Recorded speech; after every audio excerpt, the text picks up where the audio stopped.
पिछले कई महीनों से लगातार राजस्थान में ओबीसी आरक्षण संशोधन को लेकर युवा प्रदर्शन कर रहे हैं। इस आंदोलन की शुरुआत बाड़मेर से हुई थी और पूर्व मंत्री हरीश चौधरी ने इस आंदोलन का नेतृत्व किया था और बाड़मेर जिले में जबरदस्त तरीके से प्रदर्शन हुआ था। और उसके बाद में लगातार ओबीसी आरक्षण में संशोधन और रोस्टर प्रणाली को लेकर तमाम तरीके से हजारों युवा लगातार प्रदर्शन कर रहे हैं, चाहे वो बाड़मेर हो। बाड़मेर के बाद में हाल ही में नागौर में भी प्रदर्शन हुआ था।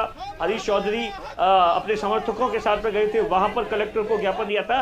इस पूरे मामले को लेकर हरीश चौधरी ने सीधे तौर पर अपनी ही सरकार के खिलाफ मोर्चा खोल रखा है। लेकिन अब इस मामले में जिस तरीके से राष्ट्रीय लोकतांत्रिक पार्टी के संयोजक है हनुमान बेनीवाल, उन्होंने साफ तौर पर कल ही जोधपुर में मीडिया से बातचीत करते हुए निशाना साधा है कि जो पूर्व मंत्री है वो जब सरकार में थे तब 2018 में यह संशोधन हुआ था, तो उसके बाद में 3 साल तक वो सरकार में मंत्री थे, तब उन्होंने इस पूरे मामले को लेकर क्यों नहीं आवाज उठाई।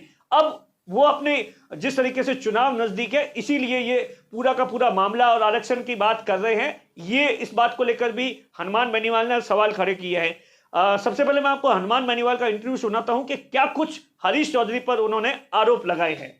मैंने देखा कांग्रेस के 2-3 लोग जो पहले गहलोत सरकार में मंत्री भी थे, आपके इसी संभाग से मंत्री थे, जब तो ओबीसी याद आई नहीं, और जैसे पिछवाड़े में लात पड़ी ओबीसी याद आ गई। अब खाली हो गए, ओबीसी का झंडा लेके घूम रहे हैं।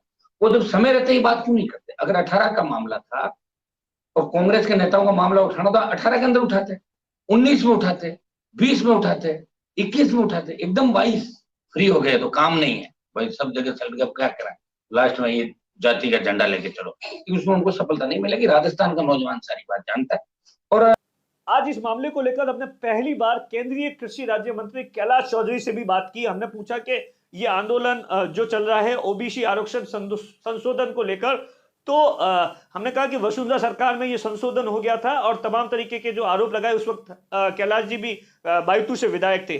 कैलाश चौधरी का सीधे तौर पर कहना है कि इस मामले में राजस्थान की गहलोत सरकार पे उन्होंने आरोप मान दिया और बिना नाम लिए कांग्रेस के एक विधायक पर भी निशाना साधा कि वो अपनी राजनीतिक चमकाने के लिए इस तरीके की बातचीत कर रहे हैं। क्या कुछ इस पूरे मामले पर कैलाश चौधरी ने कहा, सुनिए।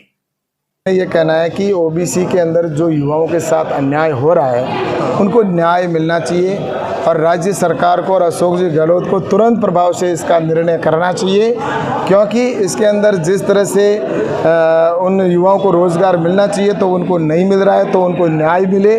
और सिर्फ इसके अंदर पॉलिटिक्स की जा रही है और कुछ सरकार के ही जो नेता है, प्रतिनिधि है, वो इसको आंदोलन करके और कह रहे हैं, किसके सामने वो आंदोलन कर रहे हैं? उन्हीं की तो सरकार है और निर्णय करना चाहिए, उनको निर्णय करवाना चाहिए।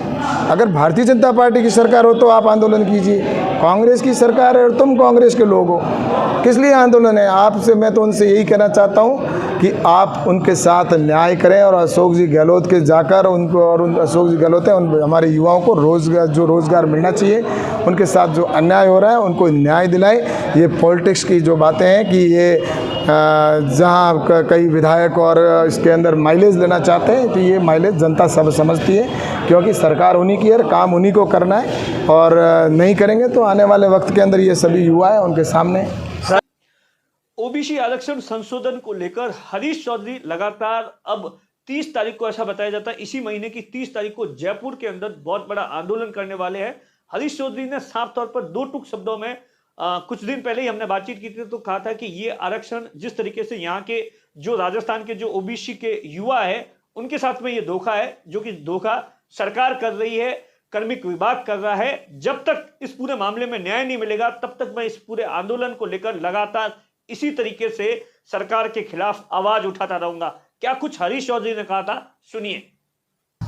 21% रिजर्वेशन संविधान के अंतर्गत ओबीसी वर्ग को मिला। 21% ईमानदारी से हम लोग वो 21% आरक्षण उन लोगों को दें। लेटर और स्पीड के अंदर जो नियम है, कानून है, उसके अंतर्गत पर हो क्या रहा है? व्यवहारिक तौर के ऊपर 21% उनको सीटें के ऊपर नौकरी नहीं मिल रही है जब रिजल्ट आता है।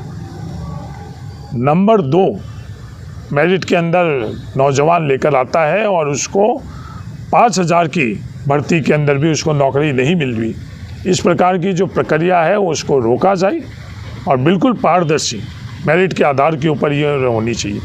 मैं लगातार संवाद कर रहा हूँ, सामूहिक तौर के ऊपर भी आरक्षण है, ओबीसी आरक्षण समिति के और हम लोगों की बैठक हुई है। डीओपी विभाग ने आंतरिक तौर के ऊपर सभी पहलू के जांच, निष्पक्ष जांच करने का हमें आश्वासन दिया है और आने वाले समय के अंदर मुझे आशा है कि सरकार के अंदर अनुरूप, हम लोगों की मांग के अनुरूप, जो हमारी जायज़ मांग है, ये फैसला होगा।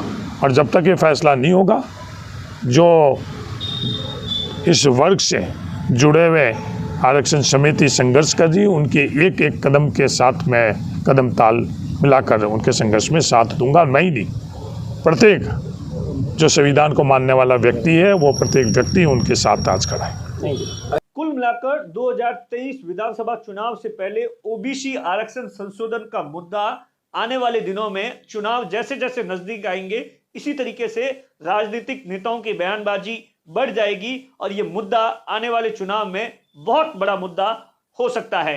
कैमरे के पीछे अशोक है, मैं आपका साथी दिनेश बोहरा।